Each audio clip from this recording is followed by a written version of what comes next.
The storm was relentless. I could feel it rattling against the hull of the ship, a metallic groan in the distance. Through the thick glass of the observation deck, the swirling clouds of an alien world outside were far from welcoming. The ship, the Aurora, a state-of-the-art vessel designed for deep space exploration, had seen better days. But it was home for now. I stepped away from the observation window, shaking off the feeling of isolation that came with being light years away from Earth. It wasn't just the distance that unsettled me. It was the quiet. The kind of quiet that seeps into your bones when you realize you're surrounded by emptiness. On this particular trip, I was alone with only the faint hum of the engines for company. But I wasn't really alone. She was there. Sarin, an alien who had been rescued from a hostile planet during a mission 6 months ago, was sitting on the lounge couch. She wasn't like anything I'd ever encountered. Her skin shimmered like the night sky, dotted with tiny bioluminescent patterns. Her eyes, large and expressive, were a vivid shade of teal. Her race, the Zilerians, were known for their ability to read emotions, a gift or curse, depending on how you looked at it. When I first met Sarin, she was distant, withdrawn.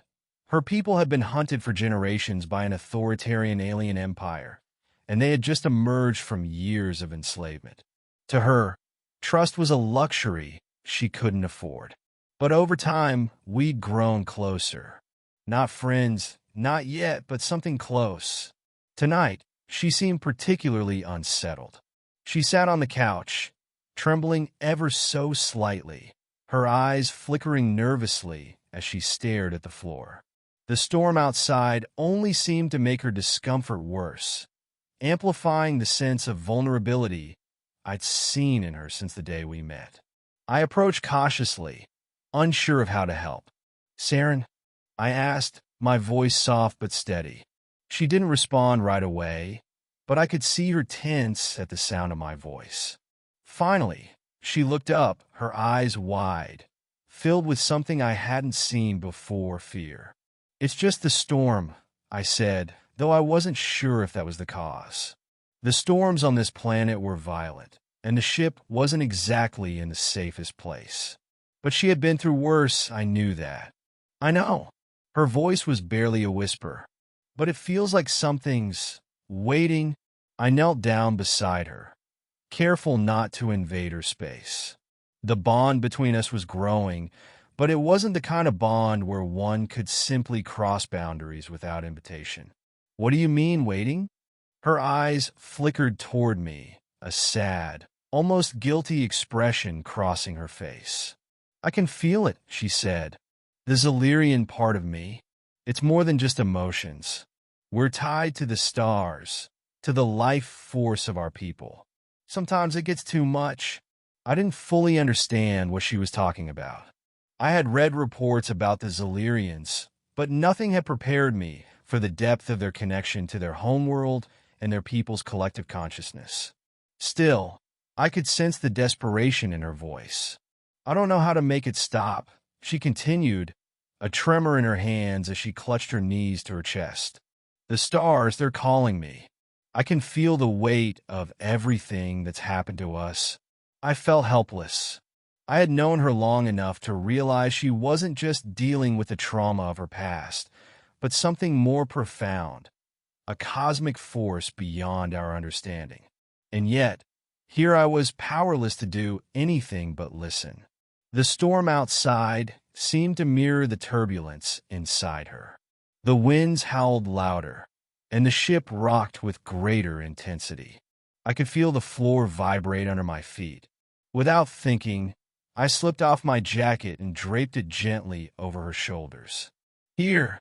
It's not much, but maybe it will help." Sarin looked up at me, her expression unreadable for a moment. Then, something changed. Her eyes softened, and the tremor in her body seemed to lessen, if only slightly. Slowly, she reached up and touched the fabric of the jacket, her fingers brushing against the warmth of it. "I don't know how to thank you," she whispered, her voice catching. You've done so much for me already. I shook my head. You don't need to thank me. I'm here for you, Sarin. Always. The tears came then, soft and unbidden. She blinked rapidly, trying to hold them back, but it was no use. The dam had broken.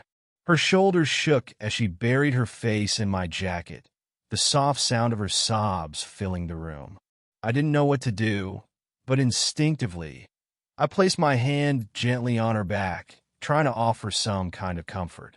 She flinched at first, her alien instincts pulling her away, but then, slowly, she leaned into the touch. I'm sorry, she said, her voice muffled by the fabric. I didn't mean to be weak. I thought I was done with all of this. You're not weak, I replied, my voice firm. You're strong, stronger than anyone I know. Sarin's sobs quieted as she took a deep breath, pulling away slightly to look up at me. There was a flicker of something in her eyes, something raw and vulnerable. She wiped at her eyes with the back of her hand and gave me a small, tentative smile. I never thought I'd be able to trust anyone again, she admitted, her voice trembling slightly. But you made me believe. I felt a knot tighten in my chest, but there was something else there too, a warmth that came from knowing I had helped in some small way. Sarin didn't need my pity, and she didn't need me to fix her. She needed understanding, and I had given her that. She needed someone to stand by her side, no matter how broken she felt, no matter how far from home she was. And in that moment, I realized I was more than just a rescuer to her. I was something else entirely. We've both been through a lot, I said quietly, but we're still standing. Together, she nodded, her eyes meeting mine with an intensity that seemed to pierce straight through to my soul. I don't want to be alone anymore, she whispered. You're not, I assured her, my voice soft but certain. I'm here, always. The storm outside began to quiet, the wind slowing and the ship gradually settling back into its routine hum. I could feel Sarin's body slowly relaxing against me, the tension that had gripped her finally starting to ease. It wasn't an instant fix. I knew that. But in that moment, I saw something in her that I hadn't seen before, hope. Not just for herself, but for us, for what we could become together.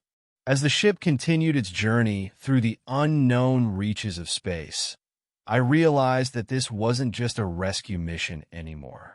It was a partnership, a journey shared between two souls from different worlds, finding strength in each other. And when Sarin finally looked up at me, her face blotchy from the tears, there was no fear in her eyes anymore. Only trust. Only the quiet promise that we would face whatever lay ahead, side by side. We weren't just survivors. We were something more. We were family.